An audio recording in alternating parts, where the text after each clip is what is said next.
नमस्कार मित्रों, मैं चेतन साहू इजी मनी एफएक्स की ओर से आपका स्वागत करता हूं। आज की जो मेरी जानकारी है, नई कार खरीदने को लेकर। जो मेरे किसान भाई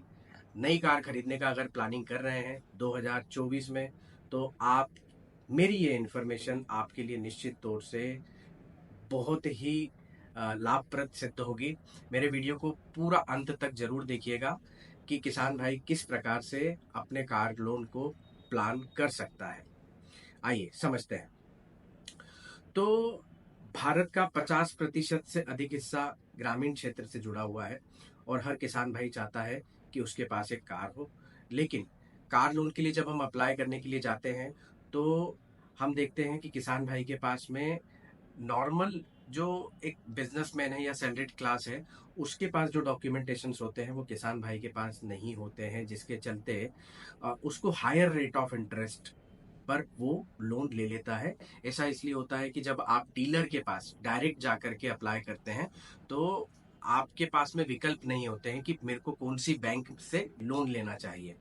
दूसरा एक सबसे बड़ा विषय है किसान भाइयों के साथ कि आपके पास में फसल या तो 3 महीने, 4 महीने, 6 महीने के अंतराल में आती है और आपके पास में एक मुश्त पैसा उसी दरमियान आता है और आप मासिक ईएमआई, मंथली ईएमआई पे जो लोन प्लान करा लेते हैं, जिससे आपकी किस्तें बाउंस होने लग जाती है और या फिर आगे पीछे समय जो निर्धारित है बैंक का, उस समय पे आप भुगतान नहीं कर पाने की वजह से आपका सिबिल भी खराब होने लग जाता है। तो आपको करना क्या है, आप अपनी गाड़ी का जो भी आप गाड़ी प्लान करना चाह रहे हैं, जो भी कार आपने सोच रखी है, उसका बढ़िया आप कोटेशन प्लान करा लीजिए। अब आप ये देखिए कि आप जिस कार को प्लान करने जा रहे हैं उसमें आपका डाउन पेमेंट की व्यवस्था आपकी 10%, 20% अगर है, तो आपको अपनी एग्रीकल्चर इनकम के आधार पर राष्ट्रीयकृत बैंकें लोन आसानी से दे देगी और उसका भुगतान आपको प्रति 6 माह की किस्तों के अनुसार आप कर सकते हैं। तो उसके लिए अगर सपोज मान के चलिए ये जमीन जो है वो आपके ग्रैंडफादर, दादाजी के नाम से है या पिताजी के नाम से है और आप उसमें को एप्लीकेंट आ रहे हैं, तो आप मेन एप्लीकेंट के डॉक्यूमेंटेशन, जिनके नाम से भी जमीन है, उनके डॉक्यूमेंटेशन में ऋण पुस्तिका, खसरा खतौनी के डॉक्यूमेंटेशन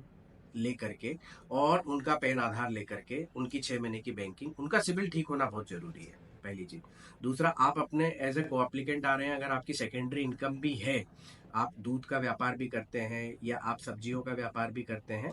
तो भी आप अपना पैन आधार और आपकी एग्जिस्टिंग 6 मंथ की बैंकिंग साथ में पूरा क्लब करके बैंकर के साथ में जब आप नेशनलाइज बैंक में डिस्कस करेंगे, तो वहां पर आपको ये देखने को मिलेगा कि आप 6 6 महीने की ईएमआई बनवा करके 7 साल की मैक्सिमम समय अवधि लेकर के आप आसानी से सस्ते ब्याज दर पे लोन को मंजूरी दिला पाएंगे और बैंकर उसको कभी डिनाय नहीं कर सकता, क्योंकि सभी राष्ट्रीयकृत बैंकों के अंदर ये एग्री प्रोडक्ट होता है जहां पर आप 6 6 मंथ की ईएमआई प्लान करा सकते हैं। अब यहाँ पर फायदा क्या होगा कि जब भी फसल कटेगी, जब भी आपका पेमेंट आएगा, आप आसानी से एक मुश्त भुगतान करके अपनी ईएमआई पे कर पाएंगे। यहाँ पर आपकी डिले पेमेंट चार्जेस और ना तो कोई बाउंसिंग होगी और ना कभी सिबिल खराब होगा। और